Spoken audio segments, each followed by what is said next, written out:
Om Swastiastu, anak-anak kelas 3. Semoga semua dalam keadaan baik-baik saja ya.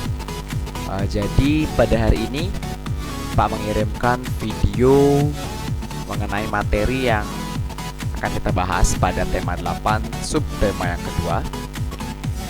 Jadi Pak harapkan anak-anak semua menyimak video ini sampai tuntas ya. Jadi jika ada pertanyaan atau hal-hal yang kurang jelas, dapat langsung anak-anak tanyakan kepada Pak Guru melalui grup WA atau chat secara pribadi pada WhatsApp nih. Siapkan buku-bukunya, buku LKS, buku paket, kemudian alat tulis anak-anak untuk mencatat materi-materi yang penting. Jadi sudah siap belajar hari ini? Baik, silakan simak video pembelajaran ini sampai tuntas nangeh. Sebelumnya di kelas anak-anak sudah membaca teks mengenai atau yang berjudul Aku Anak Mandiri. Anak-anak sudah tahu apa sih itu mandiri. Bagaimana contoh sikap seorang anak yang bisa dikatakan sebagai anak yang mandiri. Jadi mandiri itu adalah sikap di mana seseorang itu terbiasa melakukan pekerjaan atau tugas-tugas sehari-harinya sendiri. Ya, jadi itu yang disebut mandiri. Mulai dari menggunakan pakaian sendiri, menyiapkan perlengkapan sekolah sendiri, artinya menyelesaikan tugas-tugasnya sendiri. Itulah yang disebut dengan mandiri. Nah, sebagai anak pramuka, sikap mandiri dan cekatan itu sangat dibutuhkan anak-anak. Ya, jadi terbiasa melakukan segala hal sendiri itu adalah salah satu karakter atau sikap dari seorang anak pramuka.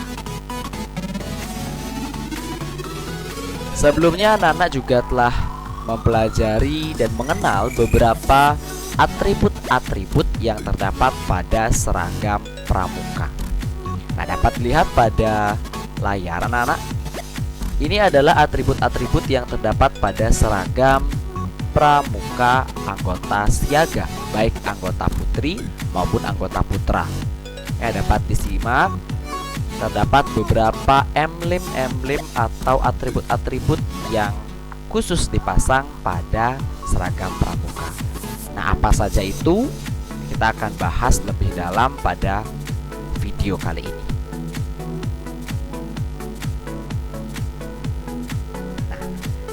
Jadi kita akan mengenal bentuk-bentuk bangun datar anak-anak ya. Nah, disimak pada video anak-anak.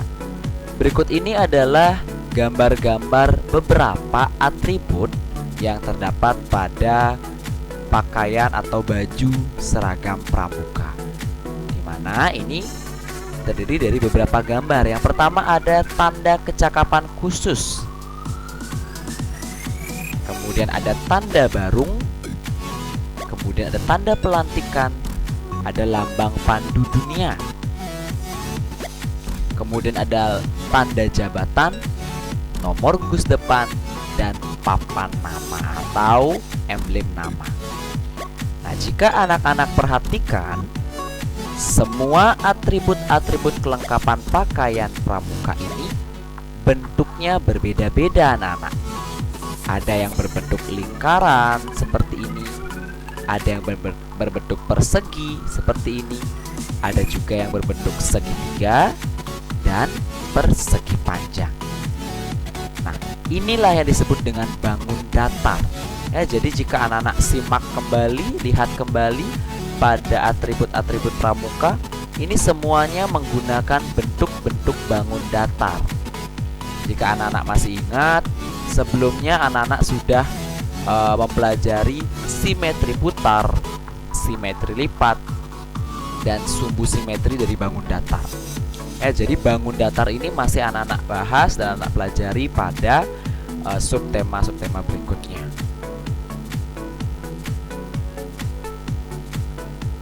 Nah, sebenarnya apa itu bangun datar? Jadi bangun datar itu adalah bidang datar. Ya, jadi bidang itu dibentuk dari garis dengan garis. Artinya pertemuan dari beberapa garis itu akan membentuk sebuah bidang. Jadi bidang itu adalah sebuah garis atau batas ya. Jadi bidang datar yang dibatasi oleh garis lurus atau garis melengkung dan tidak memiliki ruang. Maksudnya bidang datar itu hanya dapat dilihat dari satu arah alias gepeng dia anak-anak. Itu yang disebut dengan bangun datar. Apa saja yang termasuk bangun datar? Persegi, persegi panjang, segitiga, jajaran genjang, trapesium, belah ketupat, layang-layang, lingkaran.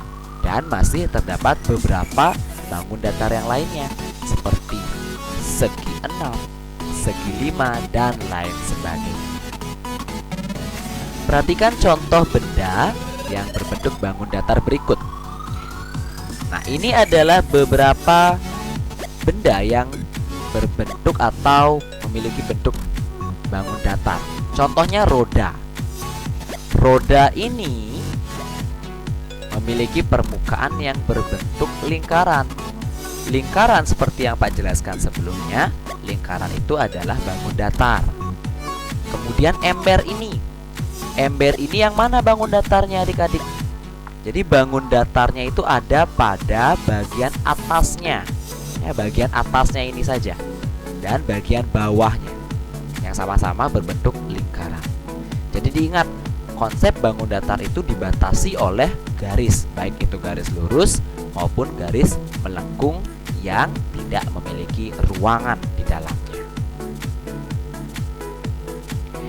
Perhatikan contoh benda berikut yang berbentuk bangun datar. Nah, ini ada tiga benda nak ya. Yang pertama ada bendera barung dan permukaan depan tenda. Bendera barung itu yang ini anak-anak. Jadi bendera barung ini dia berbentuk bangun datar, yakni bangun datar segitiga. Kemudian kalau tenda ini, kalau tenda ini pada bagian depan, pada bagian depan ini dia juga berbentuk bangun datar, yakni bangun datar segitiga pada bagian depannya. Dan pada bagian samping dia berbentuk persegi panjang. Nah, itu adalah bangun datar adik-adik. Kemudian pada permukaan bendera Simapur. Nah, permukaan bendera Simapur ini juga berbentuk bangun datar, yakni bangun datar segi 4 ya. Jadi bangun datar itu dibatasi oleh garis-garis terluarnya atau yang disebut dengan sisi. Nah, pada video ini kita akan bahas lebih dalam pada next halamannya. Nah, anak-anak tentu pernah menonton sebuah tarian, baik itu tari tradisional, tari wali atau tari yang dipentaskan di pura-pura ataupun tari kreasi. Nah, perlu anak-anak ingat bahwa pada tarian itu terdapat dua jenis gerakan anak-anak ya. Ada gerak kuat dan ada gerak lemah. Di mana baik gerak kuat dan gerak lemah ini dipengaruhi oleh tempo musik pengiringnya. Jadi, jika tempo musik pengiringnya cepat, maka tari tersebut biasanya juga akan gerakannya cepat anak-anak. Tapi sebaliknya, jika temponya itu lambat, maka gerak tarinya juga lambat. Jadi gerak tari itu mengikuti temponya. Kalau musiknya itu cepat, maka tarian itu juga cepat, energik dia. Tapi kalau musiknya itu sendu atau lemah gemulai, maka gerakannya pun juga akan mengikuti gerakan musik. Nah, jadi anak-anak dapat melihat beberapa jenis tari-tarian seperti tari piring atau tarian kreasi yang menggunakan batok kelapa. Ya, jadi anak-anak dapat membelah batok kelapa seperti bermain enggrang, kemudian melakukan gerakan yang diiringi oleh musik. Nah, inilah yang disebut dengan tari kreasi atau tarian baru yang diciptakan ya.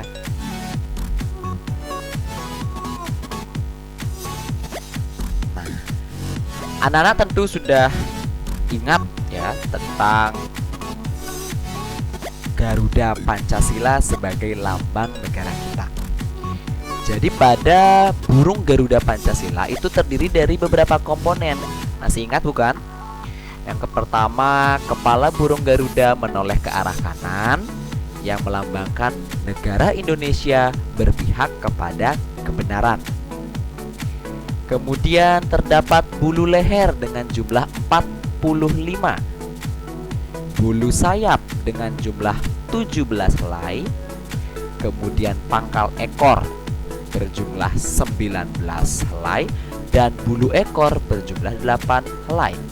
Yang semuanya apabila digabung itu akan melambangkan tanggal, bulan, dan tahun kemerdekaan negara kita, yakni tanggal 17 Agustus 1945. Selain itu, pada lambang burung Garuda Pancasila juga membawa perisai yang berbentuk jantung yang berisi lambang-lambang dari masing-masing sila dan memegang sebuah pita yang bertuliskan semboyan bangsa kita, yakni Bhinneka Tunggal Ika, yang berarti berbeda-beda tetapi tetap satu. Nah, di sini kita akan bahas satu persatu anak-anak, mulai dari sila yang pertama. Jadi lambang sila pertama itu adalah bintang. Bintang merupakan lambang sila pertama Pancasila yang melambangkan ketuhanan. Ya, jadi sesuai dengan bunyi silanya adalah ketuhanan yang Maha Esa.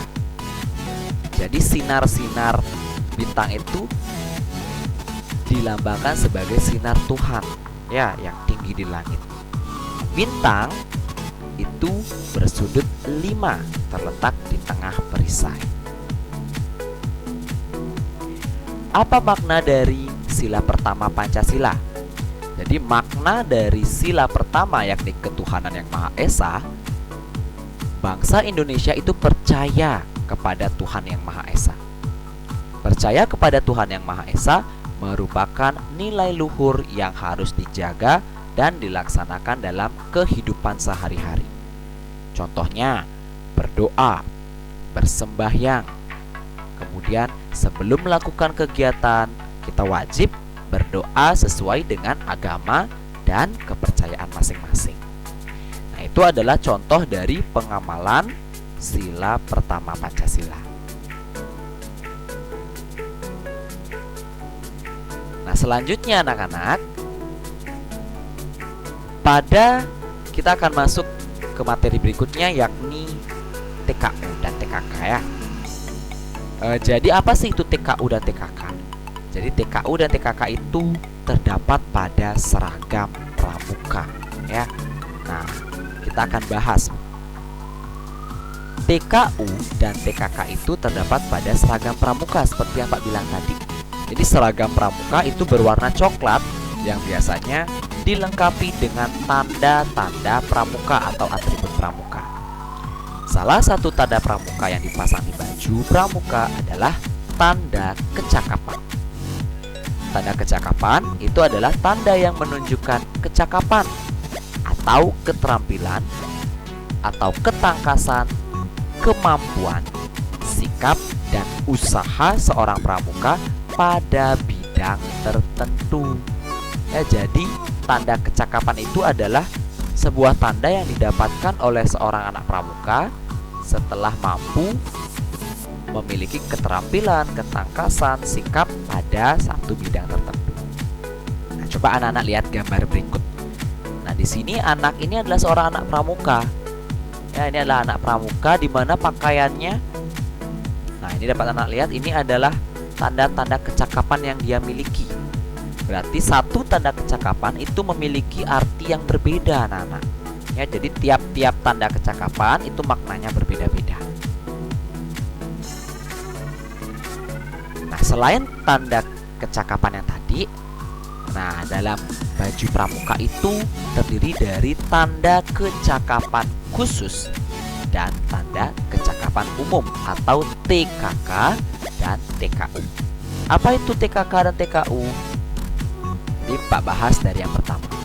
TKU itu merupakan singkatan dari tanda kecakapan umum, yang merupakan tanda umum. Umum itu artinya semua bisa pakai gitu ya.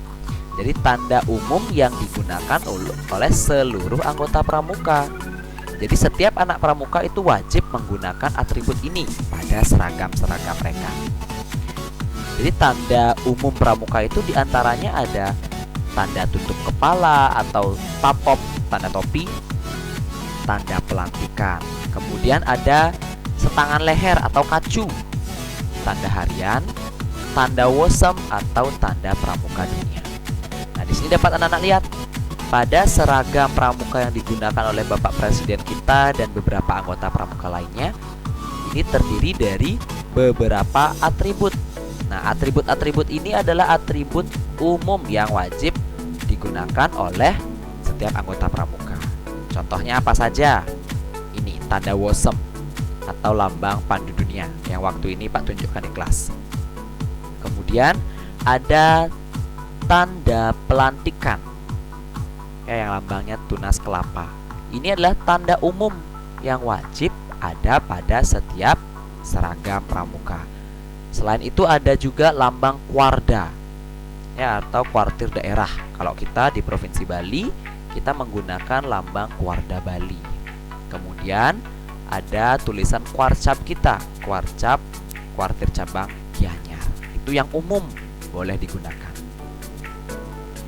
Selain TKU atau tanda kecakapan umum, terdapat juga yang namanya TKK, yang merupakan singkatan dari tanda kecakapan khusus.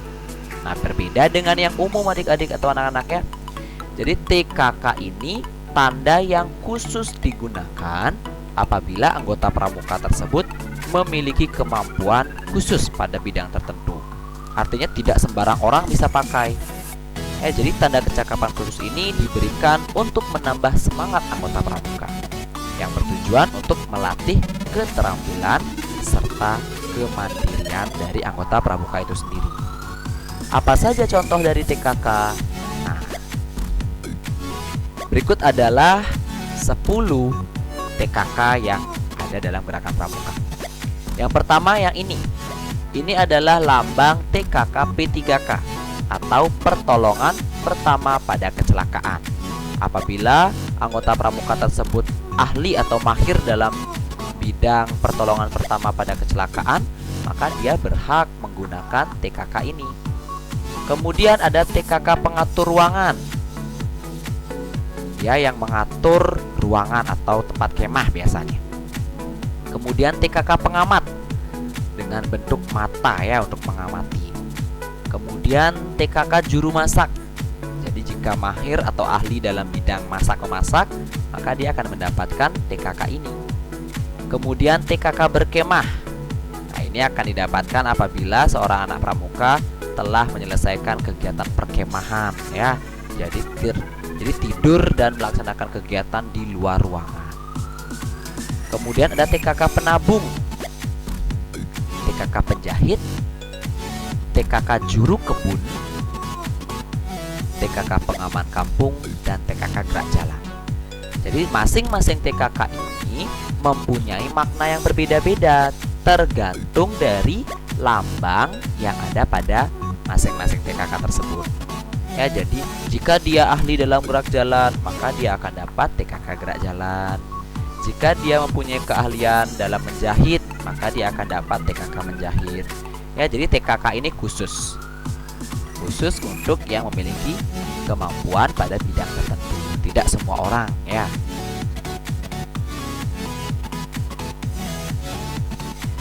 Nah, jika anak-anak lihat tadi lambang-lambang TKK dan TKU ini semuanya berbentuk bangun datar ya. Nah, yang di sini ini semuanya berbentuk persegi. Nah, sekarang kita akan mengidentifikasi sifat-sifat dari bangun datar persegi. Nah, di sini sudah ada gambarnya, anak-anak. Ini adalah gambar persegi yang diberi nama ABCD. Apa saja sifat-sifat persegi? Nah, sifat-sifat persegi yang pertama itu mempunyai 4 sisi yang sama panjang. Sisi itu yang mana? Sisi itu adalah ini, bagian-bagian terluar atau garis-garis terluarnya. Jadi punya sisinya 4, 1, 2, 3, 4. Apa saja sisinya? Sisi AB, sisi BC, sisi CD, dan sisi AD. Yang keempat sisinya itu sama panjang. Ingat ya, yang keempat sisinya sama panjang itu hanya persegi. Kemudian selain mempunyai 4 sisi yang sama panjang, persegi juga mempunyai 4 sudut yang sama besar. Jadi sudut apa saja? Ada sudut A, sudut B, sudut C, sudut D. Yang keempat sudut ini merupakan sudut siku-siku dengan ukuran yang sama besar. Kemudian mempunyai juga yang namanya diagonal sisi. Diagonal sisinya ada 2 ya. Jadi ini yang disebut dengan diagonal sisi.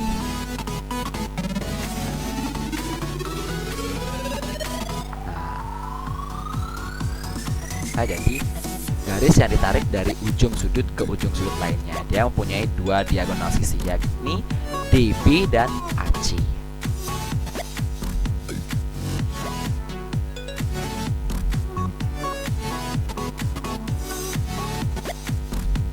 Perhatikan gambar berikut anak-anak.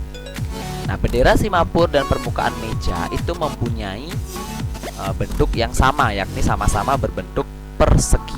Jadi sifat atau ciri-cirinya sama, memiliki 4 sisi yang sama panjang, mempunyai 4 sudut yang sama besar, dengan bentuk sudut yakni sudut siku-siku.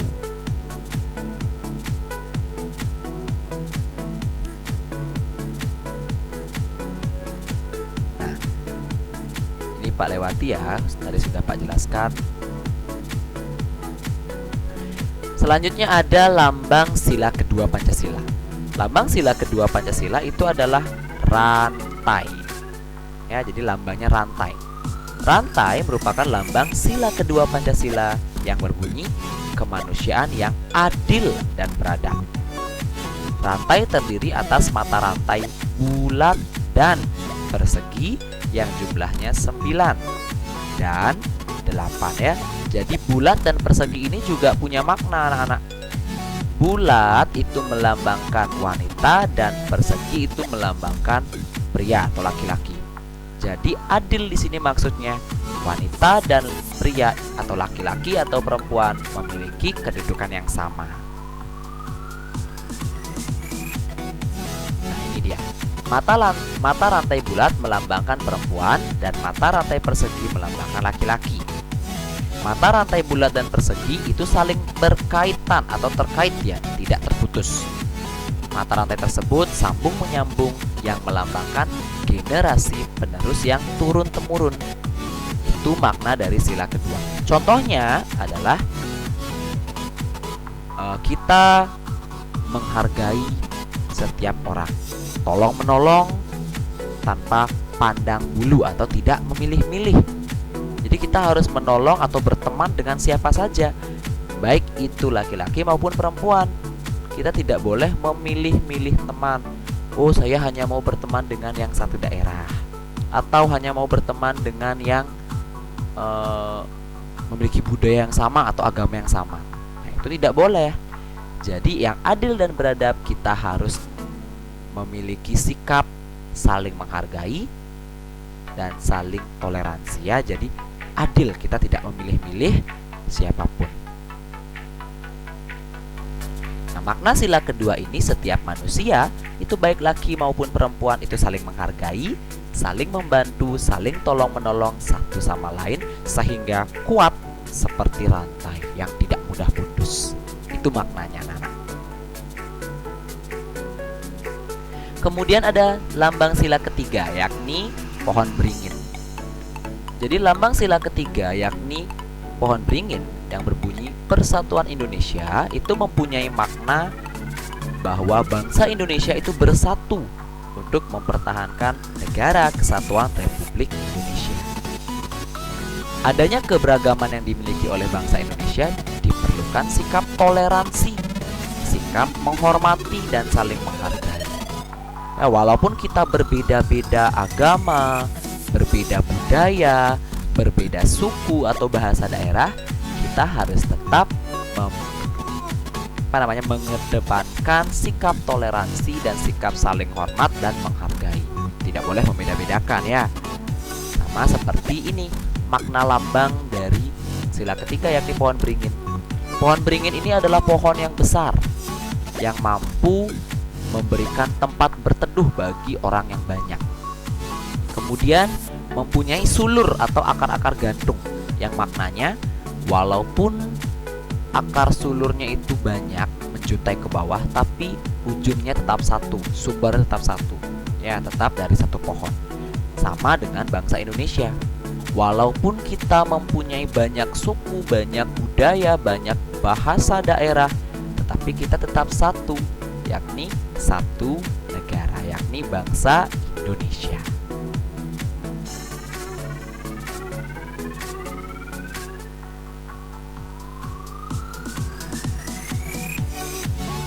Nah, selanjutnya mari kita mengidentifikasi sifat-sifat pada bangun datar persegi panjang. Jika anak-anak tadi sudah mengidentifikasi sifat-sifat pada persegi, sekarang anak-anak akan Pak ajak untuk mengidentifikasi sifat-sifat pada bangun datar persegi panjang. Pada persegi panjang itu memiliki dua pasang sisi sejajar yang sama panjang. Beda dengan persegi yang punya empat ya, sisi yang sama panjang. Kalau di persegi panjang punya empat sisi, empat dia punya sisi, tapi hanya dua sisi yang sama panjang. Contohnya yang ini, sisi yang ini sejajar atau sama panjang dengan sisi yang ini, atau AB sejajar dengan DC atau CD. Kemudian sisi yang di sebelah kiri itu sejajar atau sama besar dengan sisi sebelah kanan. DA sejajar dengan CB. Sehingga sifat yang pertama dari persegi panjang itu mempunyai dua pasang sisi sejajar sama panjang. Yang pertama ada AB sejajar dengan DC, kemudian yang kedua DA sejajar dengan CB. Kemudian mempunyai empat sudut, sama ya, mempunyai empat sudut. Sudut 1, sudut 2, sudut 3, sudut 4. Jadi sudutnya ini sama besar dengan bentuk siku-siku ya. Jadi sudut A itu sama besarnya dengan sudut B, sudut D sama besarnya dengan sudut C. Kemudian mempunyai dua diagonal sisi. Nah, ini diagonal sisinya ya, yang membelah menjadi dua, yakni DB dan CA.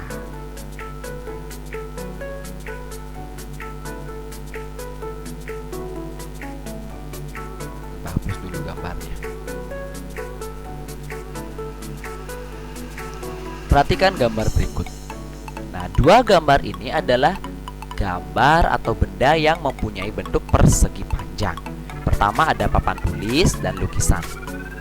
Jadi benda-benda pada gambar ini mempunyai sifat yang sama seperti persegi panjang lainnya, yakni punya dua pasang sisi sejajar yang sama panjang dan mempunyai empat sudut yang sama besar, kemudian mempunyai dua diagonal sisi. Ya, jadi itu adalah sifat-sifat dari benda atau bangun datar yang berbentuk persegi panjang. Kita lanjutkan materinya, anak-anak. Kemudian kita akan bahas lambang sila keempat. Lambang sila keempat Pancasila itu ada kepala banteng yang berbunyi kerakyatan yang dipimpin oleh hikmat kebijaksanaan dalam permusyawaratan perwakilan. Makna dari sila keempat adalah menyelesaikan sebuah masalah bersama dengan cara musyawarah untuk mencapai mufakat atau kesepakatan bersama. Nah, ini merupakan ciri khas bangsa Indonesia. Dalam menyelesaikan suatu masalah, maka dilakukan rapat atau musyawarah terlebih dahulu. Yang terakhir ada lambang sila kelima Pancasila. yakni padi dan kapas. Padi dan kapas yang berbunyi keadilan sosial bagi seluruh rakyat Indonesia. Tumbuhan padi dan kapas itu melambangkan makanan atau pangan, dan pakaian atau sandang sebagai lambang tujuan kemakmuran dan kesejahteraan. Jadi pangan dan sandang itu merupakan salah satu kebutuhan pokok, ya, artinya kebutuhan yang harus terpenuhi, yakni makanan dan pakaian. Apa makna dari lambang sila kelima? Jadi maknanya adalah tujuan negara kita, Negara Kesatuan Republik Indonesia, untuk mencapai kemakmuran dan keadilan yang merata bagi seluruh rakyat Indonesia. Artinya supaya semua warga Indonesia, semua masyarakat Indonesia merasakan kemakmuran dari pangan dan sandang di negeri ini, tanpa pandang bulu atau pilih-pilih, ya. Jadi semua harus merasakan kemakmuran yang sama. Itulah makna dari sila kelima, anak-anak.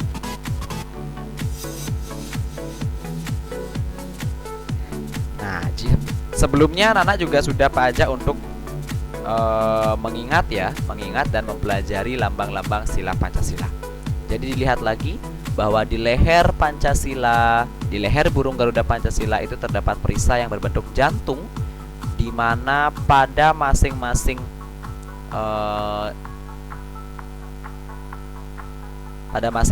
gambar ini mempunyai makna yang menjelaskan sila-sila dari masing-masing sila Pancasila. Yang pertama itu bintang untuk sila pertama, rantai untuk sila kedua, pohon beringin untuk sila ketiga, kepala banteng untuk sila keempat, dan yang terakhir adalah padi dan kapas untuk sila kelima. Ini tidak boleh diganti, anak-anak. Tidak boleh diganti dengan gambar apapun yang lainnya, dan tidak boleh dirubah warnanya, ya, karena ini merupakan lambang negara yang sudah disahkan menggunakan undang-undang. Jadi tidak boleh dirubah semau kalian, ya.